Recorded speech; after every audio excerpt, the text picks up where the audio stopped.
اس کے بعد کیا سپریم کورٹ کو ایک کلیئر ڈائریکشن مل چکی ہے کہ کون سا کیس ریگولر بینچ کے پاس جانا ہے اور کون سا کیس جو ہے وہ آئینی بینچ کے پاس جانا ہے؟ یا جو دوسری آپ بات کر رہے ہیں کہ وہ ڈائریکشن دینے کے لیے ایک اور ترمیم کی ضرورت ہے؟ دیکھیے نہیں ملی، اور اس میں شاید ہم کوشش کر کے ایک کنسنسس بنا کے رولز کے اندر، اور یہ میرا خیال ہے پارلیمنٹ کے اوپر پھر بوجھ آ جائے گا کہ پارلیمنٹ اس کے اندر بتائے کہ کون کون سے کیسز جو ہیں وہ آئینی بینچ کے پاس ہو۔ اس میں میرے پاس ایک سٹاپ گیپ کے طور پہ ایک حل بھی موجود ہے۔ وہ کیا ہے کہ سی پی سی میں 27A آرڈر 27 ہے 27A، اس میں ہے کہ جہاں پہ انٹرپریٹیشن کی ضرورت ہے آئین کی یا قوانین کی، اور اس طریقے سے جہاں پہ کانفلکٹس آ رہے ہوں، تو پھر 27A کا نوٹس دیا جاتا ہے اٹارنی جنرل کو۔ تو وہ کیسز تو صاف طور پہ آئینی بینچ ہی کے پاس جانا چاہیے، لیکن اب سوال یہ ہوگا کہ کون اس چیز کا فیصلہ کرے گا۔ میرا خیال ہے کہ یہ رجسٹرار کے پاس یہ چلا جانے چاہیے بات۔ رجسٹرار جو ہے وہ اس کے اندر جب کیسز لگتے ہیں تو پھر اس کے اندر آپ ایک سرٹیفکیٹ دیتے ہیں، تو آپ اس کے اندر ایک سرٹیفکیٹ دیجئے کہ یہ اس کے اندر آئین کی انٹرپریٹیشن کی بات ہے، ہائی کورٹ نے اس کے اندر آئین کی انٹرپریٹیشن کی ہوئی ہے یا اس میں کانفلکٹ آف لاز ہے، تو پھر وہ ایک آپ کے پاس ایک فلٹر آ جائے گا، اور یہ جھگڑے جو ہیں وہ کورٹ کے اندر شاید نہ ہو۔ رجسٹرار کی فیصلے کے خلاف اپیل کا تو حق حاصل ہے، تو یہ ساری چیزیں جو ہیں میرا خیال ہے اس طریقے سے ان کو اس مخمصے سے نکالا جا سکتا ہے۔ اچھا، اب ایک سوال اور اٹھ کھڑا ہوا ہے۔ 26ویں آئینی ترمیم بڑے پیمانے پر چیلنج ہوئی ہے، مختلف ہائی کورٹ بارز نے بھی کی ہے، مختلف سیاسی جماعتوں نے بھی کی ہے، سول سوسائٹی بھی اس میں آئی ہے۔ اب موجودہ جو کانسٹیٹیوشنل بینچ ہے، اس کے بعد ججز پر یا اس پر یہ الزام لگ رہا ہے کہ وہ تو بینیفیشری ہے اس کانسٹیٹیوشنل امینڈمنٹ کا، تو وہ یہ کیس نہ سنے، باقی ججز جو ہیں وہ کیس سنے اور فل کورٹ ہی اس کا فیصلہ کرے بجائے اس کانسٹیٹیوشنل بینچ کے۔ تو آپ کے خیال میں یہ جو 26ویں آئینی ترمیم کا کیس ہے، فل کورٹ کو سننا چاہیے یا یہ بھی آئینی بینچ ہی سنے گا جس پر یہ اعتراض ہے کہ وہ تو اس کے بینیفیشری ہیں؟ بڑا انٹرسٹنگ بات ہو جائے گی۔ ایک طرف یہ کہا جا رہا ہے کہ اس میں بینیفیشری واقعی کوئی نہیں ہے، اس میں بینیفٹ کس کو کیا مل رہا ہے؟ کوئی بھی نہیں۔ کیا زیادہ تنخواہ مل رہی ہے؟ کیا زیادہ مواد مل رہی ہیں؟ کیا وہ زیادہ فوقیت رکھتے ہیں؟ وہ ریگولر بینچ بھی کرتے ہیں اور یہ آئینی بینچ بھی کرتے ہیں۔ میرا خیال ہے ان کے اوپر تو ذمہ داری زیادہ ہو گئی ہے۔ خیر، وہ ایک طرف رکھ لیتے ہیں۔ اب اعتراض ہے کہ جی چونکہ یہ پروڈکٹ ہیں اس ترمیم کے، تو ان کو نہیں سننا چاہیے، تو پھر جو ایفیکٹیز ہیں اس ترمیم کے ان کو بھی نہیں سننا چاہیے، ساتھ ان کو نکال دیجئے۔ آپ جو ایفیکٹیز ہیں ان کو آپ نکال دیجئے، اور جو بھی پراسپیکٹو ہو سکتے ہیں چیف جسٹسز، اگر وہ صرف سینیورٹی کا اصول ہوتا ان کو بھی نکال دیں، پھر جج کتنے رہ جائیں گے؟ کیا فل کورٹ ہوگا؟ نہیں نا۔ تو یہ باتیں کرنے سے میرے خیال ہے پیچ بڑھے۔ جی اچھا، نہیں، اب اس کا دوسرا سوال ہے نا جی، ایک تو یہ ہو گیا نا متاثرہ اور بینیفیشری کا ایشو، ایک یہ ہے کہ آپ کے خیال میں یہ اس بینچ کو سننا چاہیے جو کانسٹیٹیوشنل بینچ ہے، یا فل کورٹ کا اب کوئی اسکوپ ہے کہ فل کورٹ اس کو سنے تاکہ کسی کو یہ اعتراض نہ ہو کہ جی فلاں بینچ اور فلاں جج اور فلاں؟ ٹھیک ہے، ایک تو یہ بھی طریقہ ہو سکتا ہے کہ سارے کے سارے ججز بیٹھ جائیں، لیکن کیا کورٹ کی اس وقت پوری تشکیل ہوئی بھی؟ Is that the full court? نو سر، اس وقت فل کورٹ نہیں ہے نا۔ فل کورٹ کیا ہوگا؟ کورٹ ہوگا chief justice as and his companion ججز، اور وہ کمپینین ججز کون ہیں؟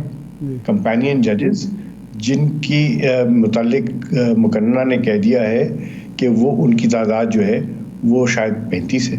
نہیں، اویلیبل تو ہیں نا، جو اویلیبل ہیں اگر وہی اس میں شامل کر لیجیے۔